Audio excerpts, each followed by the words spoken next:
we've got some folks coming in here. Welcome to our webinar. There's a poll up, so we would love for you to vote on how you gather first-party data, and just having some little audience participation. You can also throw into the chat where you're calling in from today. We love to know where everybody's located. I always enjoy seeing that. I am calling in from Durham, North Carolina, where we are having winter. We don't always get winter in the South, but this year it's 50 degrees already as the high today, which means I think we're going to have some freezing weather at some point. So, Trevor, what about you? Where are you calling in from? Yeah, I'm calling in from outside of Boston. It's we had snow yesterday, actually. Only a few inches, but now it's that nice sort of gray, mushy phase that's great. Really winter wonderland. So yeah, yes. But it's great to be here. Hi, everyone. Awesome. And Sandy, where are you calling in from? I'm actually in Massachusetts as well, Trevor. Oh, okay. But I'm on Cape Cod.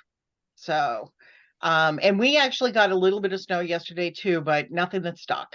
So, but you're right. It's gray and dreary and yucky. So, and it'll stay this. Yeah, I think it'll stay this way now until March, April. Right. Exactly. And Cheryl, where are you? I live in the swamp, which is AKA the wonderful state of Washington. I'm in Kirkland, and if you've been watching the news, we have floods everywhere because we get what's called atmospheric rivers up here. So in the last 5 days, we've had about 7 inches of rain. Oh, wow. Oh, wow. Yeah, It's been warm. It's very wet, and we're supposed to transition to colder temperatures, which hopefully will mean some snow in the mountains, not really the lowlands where I am. Yeah. Mm-hmm. All right. Well, it looks like we've got some folks. Again, welcome to everyone who's joined us. Please do respond to the poll and quiz. We like to know how folks gather first-party data. We're going to start our introductions here. I am Monica Hoyer. I am the marketing director at Enfluence. We are a digital marketing agency as well as a software solution. We're a marketing automation platform that seamlessly integrates with Microsoft Dynamics CRM as well as Power Platform. And I am going to go to Cheryl next. We're going to go in alphabetical order, and it's clockwise according to my screen. So Cheryl, you're up next. All right, thanks, Monica. So I am Cheryl Salazar. I'm with the Partner Marketing Group. So we do strategic marketing plans and content creation for the technology channel. So predominantly partners who are selling, whether it's Microsoft, NetSuite, Sage, Intacct solutions to end customers. So, awesome. Yeah. Welcome. So glad you could join us today. And Sandy, what about you? Hi, everybody. My name is Sandy Knight. I am from a company called Azamba. We're a Microsoft partner, and we specialize in Dynamics 365 for sales, customer service. And we also have an application, a Power App application called CRM in a Can, for smaller size companies or just startups as well. I am also the vice president of IMCP Americas, which is the International Association of Microsoft Channel Partners. I have a background in marketing, sales, project management, and just about everything else. I've worn a lot of hats over the 30 years that I've been in this industry. So I'm just very happy to be here today and be part of the conversation, Monica. Awesome. Thank you so much for joining us today. And Trevor, what about you? Yeah. Hi, everyone. I'm Trevor Metcalf. I'm the marketing manager at Resco. Resco, we specialize in advanced mobility and data collection tools for any of the 9 billion deskless workers out in the world. So we specialize, like I said, we pride ourselves on data collection, mobility, being out in the world. So happy to be part of a conversation today. Wonderful. Thank you so much for joining us today. We appreciate it. And so today we're going to be talking about ways to use data in marketing. We've got a poll up here. It looks like we have a few more people who've joined us. I'm going to end this poll. We have a few other polls that we're going to do throughout the conversation. But we are going to get started with our first question. One thing I want to remind everybody, please throw into the chat and make sure you're chatting out to everybody, not just the hosts and panelists. Throw any questions that you have throughout the conversation. This is supposed to be super informal. We're just a bunch of marketers sitting in a room talking about data, which is one of our favorite topics. So throw questions in the chat and we'll get to them as time allows. We'll also hopefully have some time at the end of this to answer any open questions that don't get answered. So Cheryl, I'm going to throw the first question at you to start with, and then we'll go around the room. Talk to me about one way you use first-party data for marketing campaigns. All right, so I have a couple of examples with clients. So what we find with our technology partners is they might have no list, a tiny list, or a list they haven't touched in a long time. So who knows what the state of that list is. But they're trying to get to a much broader audience, kind of lookalike audiences. So we do a lot of work with LinkedIn, for example, where you have the ability to identify a list that works of the customers that you really want to reach. So it could be your existing customers, certain titles within that customer. Uploading into LinkedIn, you can do this thing called a matched audience. So you're looking for more companies like your most successful customers. So we use that quite extensively. And then as we add data to that list, the audience grows. So that helps partners increase their reach with the audience they're after. And then the other example I wanted to share is with our company, we specifically work with marketing folks who are in technology companies. So we annually do a marketing report, and the data in that marketing report is really only relevant to marketers in technology companies. So we're very anal about keeping that data clean so we can produce a piece of content that's really specific to that audience. So that kind of helps us to hyper focus in our target market. Awesome. Wonderful. And Sandy, what about you? Tell me one way you use first-party data for marketing in your marketing campaigns. Yeah, for us, we collect a lot of data on our customers via our website. Obviously, I think that's probably number one. I think when I looked at the poll, I think that was number one for people, right? That and the information that we have in our CRM about the client. So what we typically do is we look at things like their purchase history, their interaction on our website, what pages are they going to, and we analyze the data. And then what we do is we come up with like target campaigns based on that, and we can do personalized messaging for them as well, so that the message to them, it really resonates with them better, and it makes them more open to whatever it is that we're sending out, in that marketing campaign. So we really get targeted based on, products and where we see them on our website and their current usage. So the personalized messaging is delivered to them in their inbox, or is it delivered on the web page? We do both. We do both. We'll do some updates to the website based on, what type of interactions that we're seeing, but also, within our CRM as well. So we go back and forth.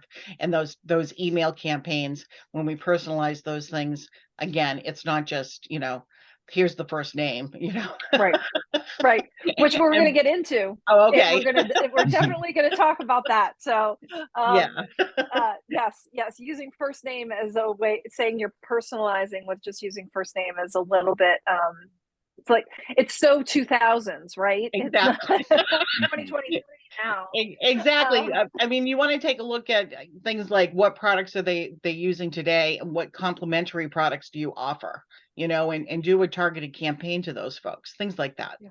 Yeah, definitely. Trevor, talk to me about how you use first-party data in your marketing.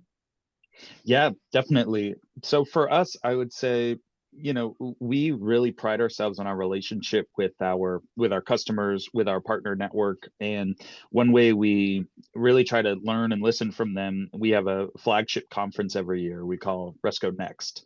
So we just had ours in Marbella, Spain in October.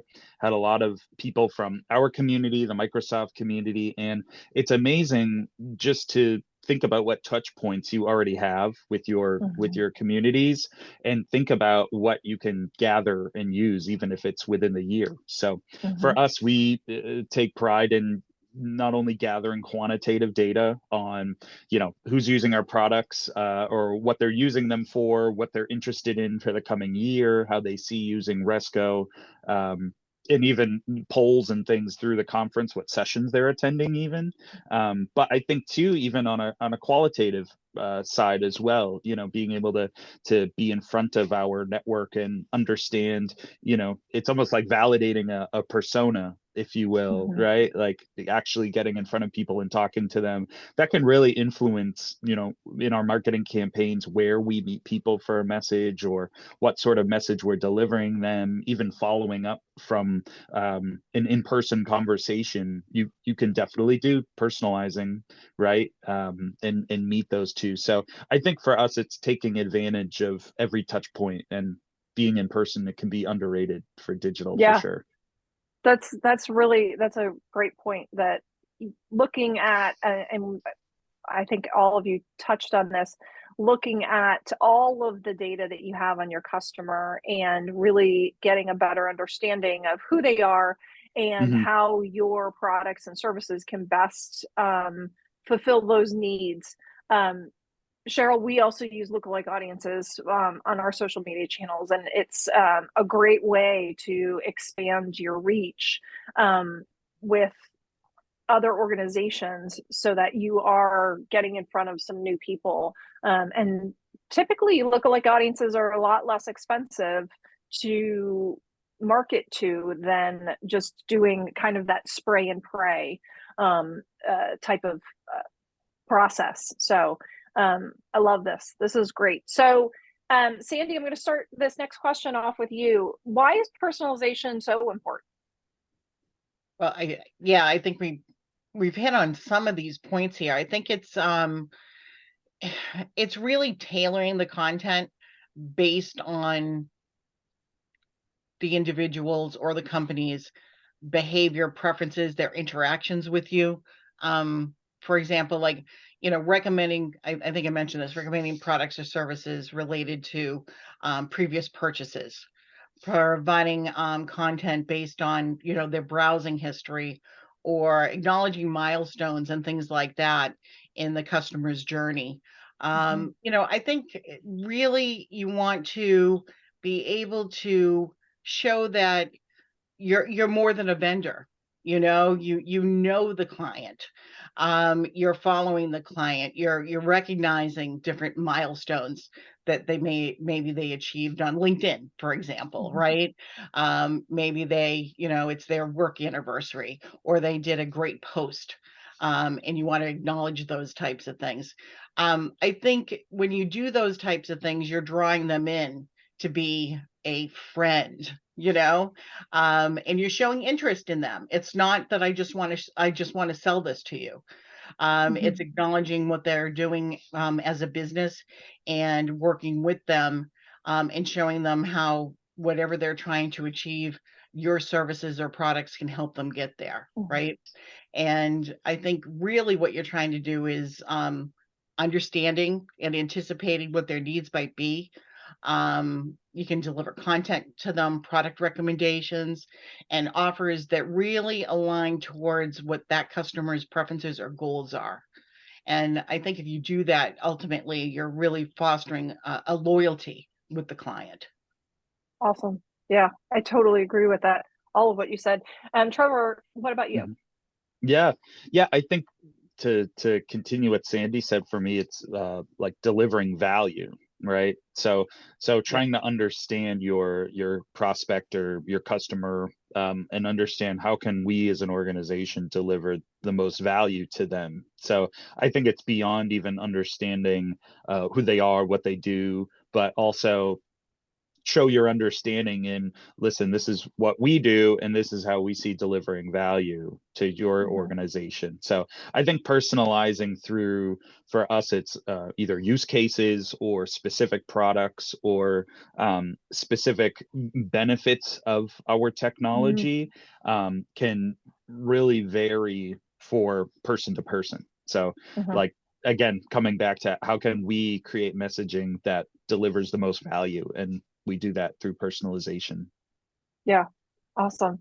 Cheryl, what about you?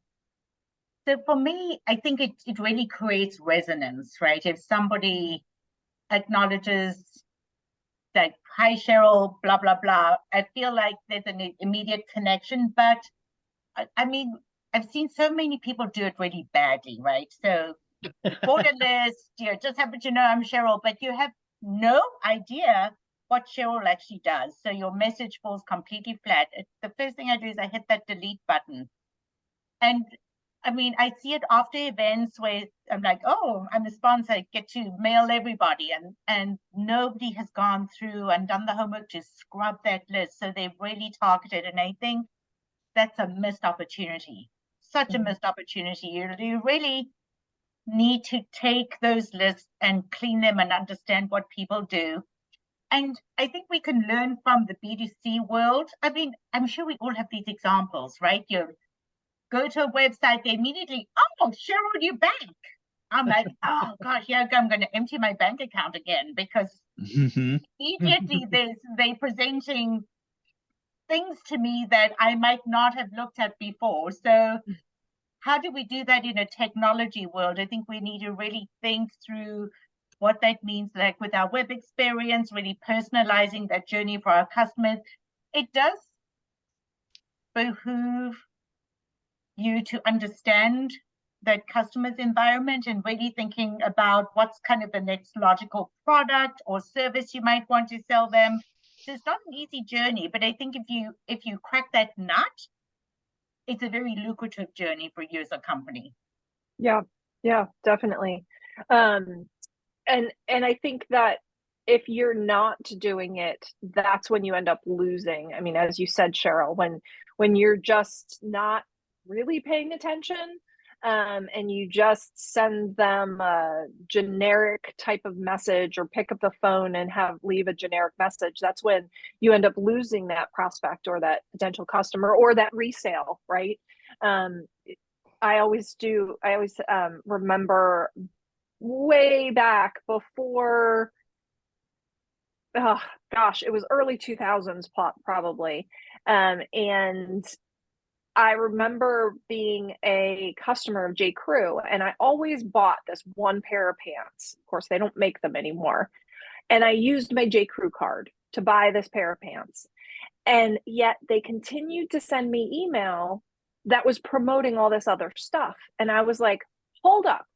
If you would just send me an email when those pants were on sale, you would have me hooked on those pants and I would just keep buying those pants. But now I want to unsubscribe from your email because you're sending me stuff that's irrelevant to me, like men's clothing and kids clothing, and none of that was resonating with me. And so I use that example quite frequently. Of course, it was many years ago, but it still holds true.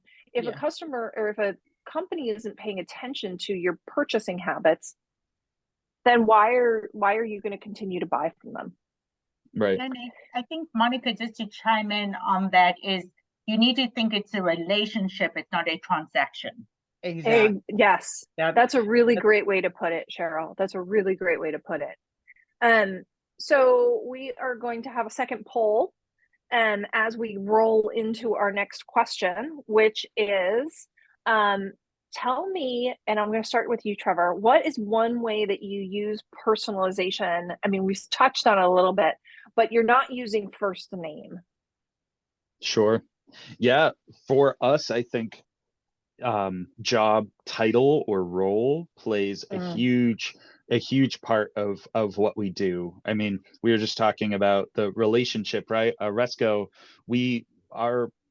our product has to be very much integrated with an organization and what they do, a lot of processes, right? Like out in the field or in like a manufacturing plant or something. So there are different stakeholders that we need to attract and communicate to, that we can, again, I'm using this phrase, deliver value, but personalize as well, right? So, you know, if we're talking to a field manager, that's different from a field expert or a service technician, right? That's different from someone in IT or you know, different stakeholders that we need to engage with, that play different roles. So I think that personalization, that is that's content, that's use case, pain points. Our whole approach can be very different for different job roles and titles. So I think that's one way that we really try to deliver to different people, is just understand the role they play in their organization beyond just their name or job title. Right. No, that makes sense. Cheryl, what about you?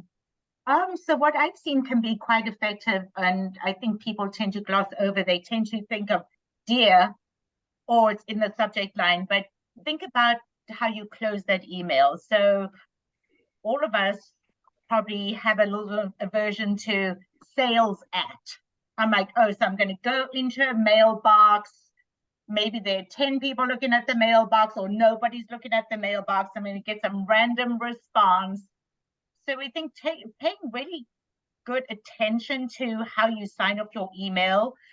I really encourage clients to always put a first and last name, a direct phone line, a direct email address. Like, if I'm talking to Monica, I want to talk to Monica. I don't want to talk to some random person over there. And I think also maybe veering away a little bit from sales at, you know, really put your title down. If you're the CEO, a lot of people appreciate talking directly to the CEO. He takes the time to put that in his mail. Well, let me talk to him. So that's one. And then I think just, you know, if you pick yourself in the sales bucket, you might be missing opportunities. If there was a different type of title, perhaps like customer service, or I mean, now I'm fishing for examples, right? Consultant. Product expert. Product expert, yeah, maybe that opens the door to like, oh, well, you know, let me see if I can have a conversation with this person. I think that gets you further than if you just always info at or use sales at some kind of anonymous email address. Yeah, it is efficient, but I think it misses the mark. Yeah, I agree. Sandy, what about you? How what's a way you use personalization that's not first name? Yeah, we do a lot of different things. You know, behavioral personalization, you know, how they react and interact with us via the website. We've kind of talked about that. A lot of location based, you know, we'll go through and look at you know, geographies of our customers or our prospects, and based on that, we'll do some personalization. Obviously, their purchase history, surveys. You know, do the surveys and get feedback from customers, and based on their feedback from those surveys, we'll put them in different categories and put them on quote unquote different journeys. Yeah. You know, so and again, we talked about the social media and the LinkedIn and things like that. But I tell you, LinkedIn, I'm not a fan lately. I don't know about you guys, but it's becoming so spammy. And I think it's one of those situations where people have taken tech too far. You know, you're getting hit daily with these people that want to connect with you. And it's obvious that they haven't even looked at my profile. You know, they've just looked at my title. And they're sending me a message, and I get to, one thing about my LinkedIn profile is I have my name up there as Sandra, but most people call me Sandy, right? So my name's up there as Sandra, in parentheses, Sandy. And I get messages that say, hi, Sandra, parentheses, Sandy. So immediately I know it's some sort of bot or a scrape or something like that.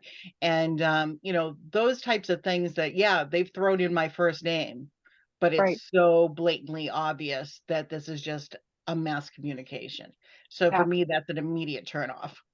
Yep, I completely agree. And that location-based personalization, that's one of my favorites as well. I use that when I'm talking about data and personalization and in presentations. I use the example of don't market a sweater to someone who lives in Hawaii full time. Makes sense. Yeah. Or right now, Trevor, you just said it was snowing there. You don't want an advertisement for a Hawaiian shirt unless you're going on vacation or a tank top or a bathing suit, Yeah. right? Right. I mean, it'll encourage me to leave, but I don't know if that's really the goal. So, but it's a Maybe great not come point. back.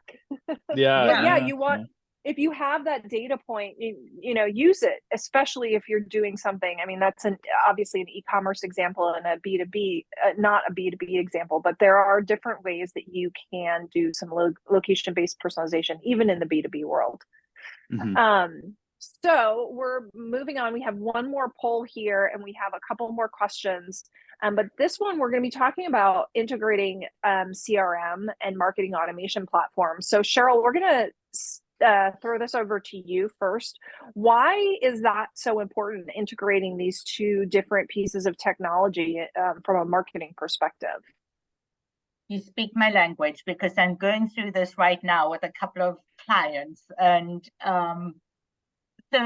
and we use influencers. So everybody knows we do use influence, and we use it very effectively to actually figure out, you know, kind of what people are looking at.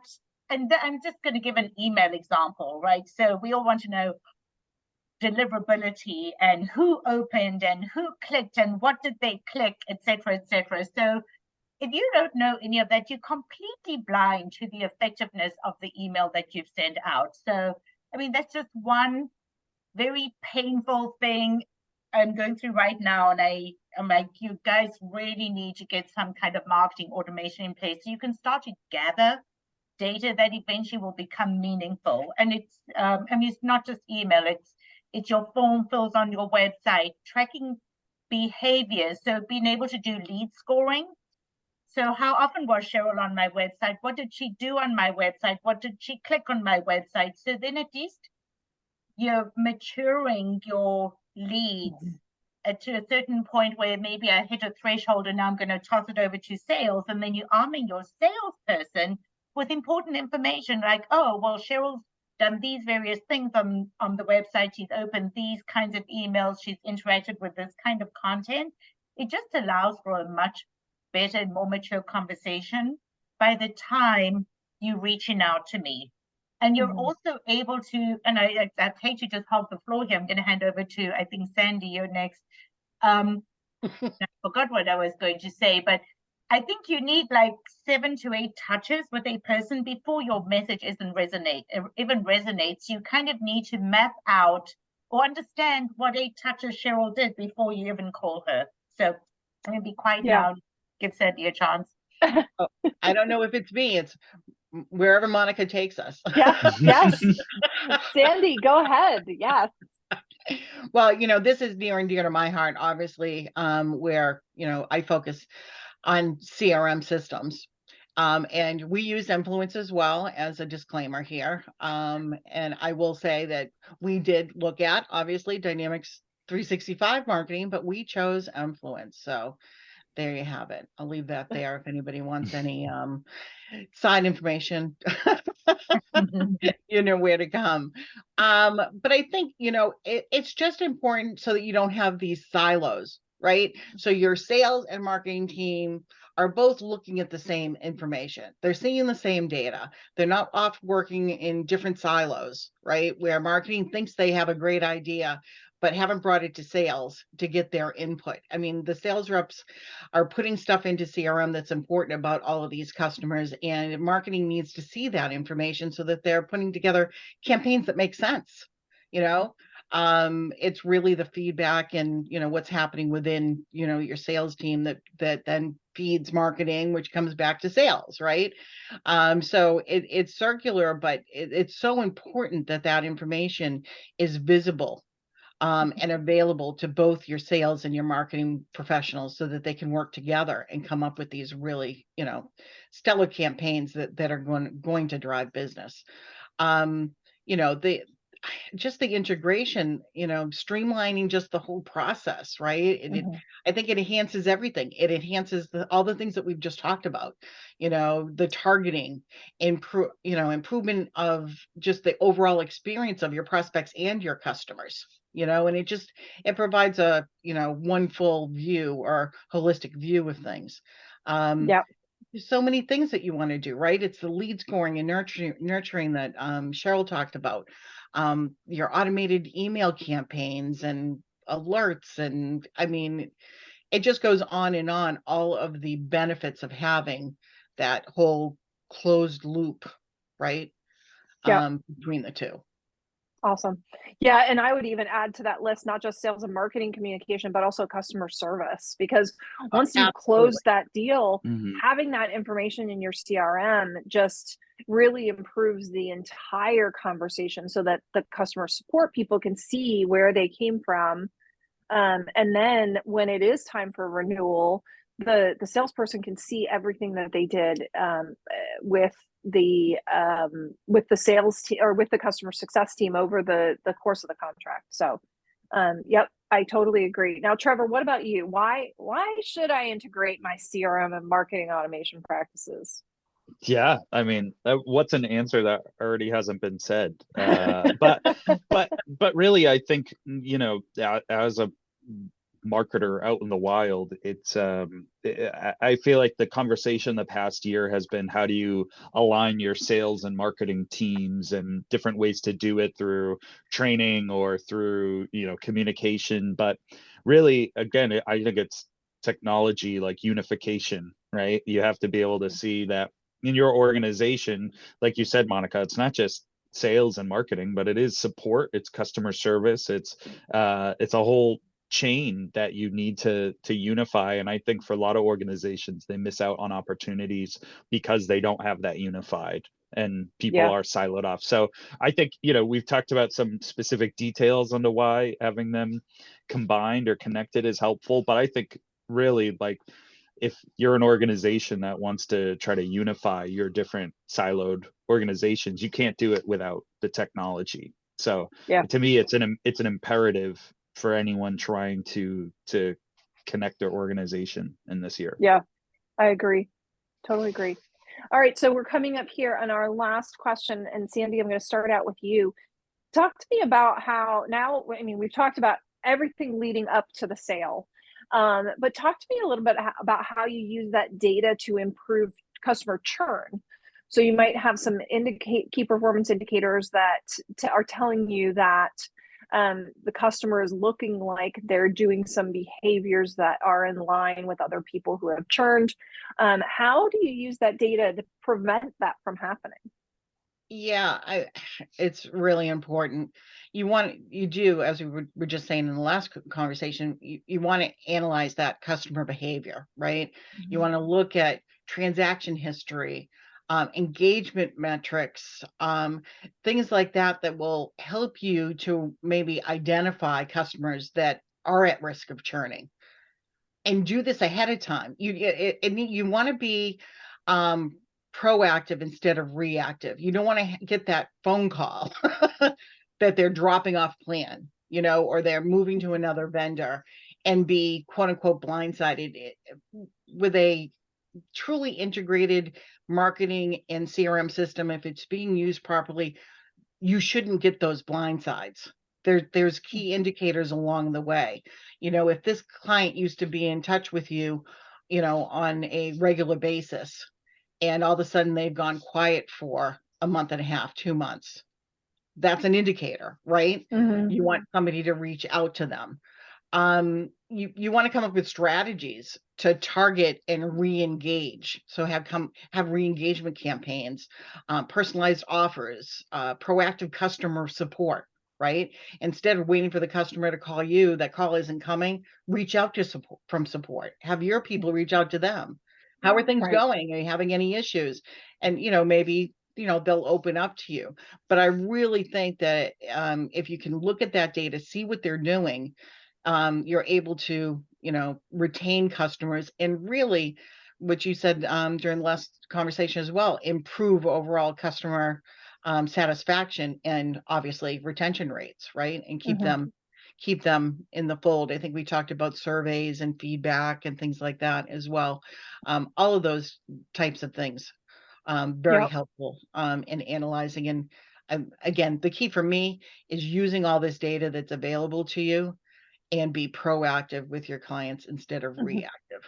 Yeah. Awesome. Trevor, what about you? Sure. So for us at Resco, being leaders in mobile technology, I mean, we often are the ones guiding our customers and partners, not only, how to take full advantage of our technology, but showing them what the possibilities are. So a lot of times there is a part of our, one of our like churn personas, if you will, where it's people where, maybe it's a customer that needs a little more guidance or inspiration for how to use a product, or maybe it's not that they're dissatisfied with a product, but maybe they need that extra boost from support or that one piece of education that they maybe have not received from us yet. So I think having your technology aligned means that you can have support or customer success be there to help guide the customer through whatever challenges they may have, and then sales can help customers or partners to understand maybe where you could be taking advantage of our products better, right? So be a marketer in between that, I think it's really how can I best deliver the message, right? How can I deliver the growth message and the support message together? So I think that's where the technology and the data comes in handy with churn, is because we can better meet the customer where they are at in the journey, and try to deliver them a message that resonates, or again helps them be inspired. Yeah. Awesome. Cheryl, what about you? How do you use that data to improve churn? Yeah, I'm going to build on a little bit on what Trevor and Sandy said. So I think the worst customer experience you can ever deliver is you're calling up the customer because their credit card has expired. And that's the only time they ever hear from you, like Yes. really, really bad. So you want to kind of get ahead of that conversation, drive customer adoption, kind of building on what Trevor said, make sure they're using the product. So the more sticky your product, the less likely they are going to churn. And the other thing is it costs 5 times the price to get a new customer than to keep an existing customer. So, really getting ahead of nurturing that customer base is really important. And then I think my final comment that I wanted to make is when customers do churn, you need to find out why, because that loss information can really be insightful. Maybe they've moved to a competitor, somebody's starting to eat your lunch. You need to know that. So it's important, I think, to still go through the process of contacting those churn customers to uncover those bits of information. And just, you can use that around product innovation, improving your own processes. So that's just kind of my parting words of advice. Awesome. Wonderful.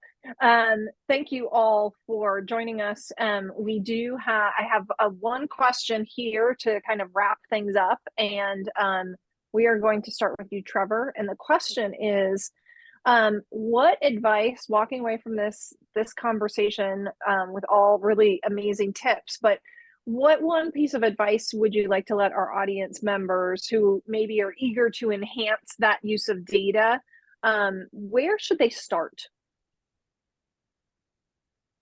That's a big question. Wow. All right. I'm glad you got it first, Trevor. Yeah. All right. Line up. No, for me, I think yeah, right. Yeah. For me, I think it's always look at what you already have. I think as marketers, we tend to want more or new either data or learnings or insights, but I think a lot of data that you might already have at your disposal in your CRM or your marketing automation platform, whatever that may be, even just from your website, there's probably a lot that you don't know you already know about your customers. So I think it's an opportunity to align yourself as a marketer with your organization. So think about what you already know, but do that by talking to sales, talking to customer support, and trying to align yourself with your organization and what people see so that you can do the same with your campaigns and do that digitally. Awesome. Yeah, that's really great advice. Cheryl, what about you? What's that piece of advice? So we do this on a regular basis, is you really need to keep those lists clean. Like, hygiene is important. Just like you brush your teeth every day, you've got to put deodorant on, you have to clean your list.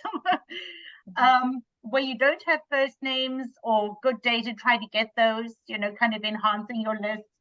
But then what I see a lot of people struggle with are website forms. So do you really need to know the name of my kids and the college and my town? You have to think about kind of, you have to start off with bare minimum: first, last name, email, then maybe you add in company, then maybe you add in history. So it's almost thinking through progressive profiling. And you will still get a lot of junk. If you're getting a lot of junk, maybe that's not the person who wants to buy your product. They're kind of just fishing around to see what they can get for nothing. But then I think if you have valuable content, people will start to give you more and more information if they see value in your content. So really kind of look at, where do you need to gather information? And then how important is it that that data is clean for you? Yes. Awesome. Fantastic. And then Sandy, you're coming up, bringing it all back together. Where to tell people to start when they want to increase that use of data in their marketing? Well, you know what? Don't try to do it all at once. Don't go big bang, right? All of a sudden we're going to become this huge, marketing and sales organization, and we're going to hit everybody and everything. Start with one, come up with a project, start with, we want to increase in a certain area, or we're worried about customer churn, right? What are the things that we can do? And take that one project and hone in on that. And see what types of data and techniques and things that you can do to, get the results that you want there. And you'll learn from that. You'll learn what works, what doesn't work, and then you can take that and apply it in other areas of the business. Don't try to be, be all end all, I guess is what I'm trying to get at. Don't expect perfection. Exactly. And it's okay to make mistakes and find out things along the way. And you will. You'll do a campaign and it's just not going to hit the mark, and you're going to tweak that campaign, and stay with it. And I guess that's really my advice: is start small and then copy paste. Yep. I agree. Well, I want to thank everybody who joined us live, and I want to thank everyone who is watching this recording after the fact. I know that there are some key things coming up in the coming months, one of which is we're going to have a new year shortly. And so all of our New Year's resolutions have to get it written down and taken care of. But I want to go around the room one more time and talk about kind of what everybody's got coming up in the new year, because I think that's I don't know that there's that much going on for the rest of the month in terms of events and new content coming out, but I know that in the new year we've got a lot going on. So Cheryl, why don't you kick us off with what's next for you guys? All right, thanks, Monica. So we do an annual marketing report. It's the Technology Marketing Benchmarks and Trends report that we collect data for, and then we publish the report a couple of months after. So what we're trying to gather, Monica, is best practices, what's working, what's not working, where budgets are aligned, initiatives that marketers in technology are investing in for the next year. So it's a report that we then share with peers, because one of the number one questions we get is, what is so-and-so doing and what's working for them, and can we do that? Can you do that for us? So that's really what this report is designed to do: provide the information back to technology marketers, so you can then take a look at your plan and your budget and see if you want to realign some of those investments. So that will come out early in the new year. We'll be pushing that out via email and all our socials. So if you're interested in that report and you want a copy of it, you will need to complete the questionnaire, and then once we have the report ready, we'll be emailing that to everybody who took the survey. Wonderful. Awesome. Looking forward to reading that. Sandy, what about you? Well, Monica, we actually have a joint webinar coming up. Woo! Yeah, January 25th, Monica and her team and myself and my team, we're going to be coming together, and we're going to have a webinar on our CRM in a Can, which is a simplified CRM for companies based on Microsoft Power Apps. And we've built the integration with Influence. So we're going to be able to show that product in action and answer questions and things. So it's a great solution, I think, for smaller companies or startups, or really any size company that just has a very simple process for following opportunities, cases, contacts, and accounts. So I'm really looking forward to that. Yes, me too. Trevor, what about you? Yeah. So for us at Resco, I mean, why I'm here really is the power of data, right? And put good data in, you get good things out. And at Resco, we really pride ourselves on creating some of the best data collection and mobility software. So for us, I think in the new year, we're looking to really share more about what we do. We just also launched our integration with Power Platform. So we're very excited about that. If people are looking to learn more about exceptional data collection and mobile experiences, we are doing a training on Power Platform this week. So if you're looking to get some similar insights, please check out our website. And in the coming year, we'll be at most of, if not all of the upcoming Microsoft and Dynamics and Power Platform shows. As we know, there's a lot of them. And yeah, please, if you're interested in good data, we're good people to know. Awesome. Thank you. And again, thank you to everyone who attended. And I look forward to seeing you in the new year at some more of these events. Thanks, everybody. Have a great day.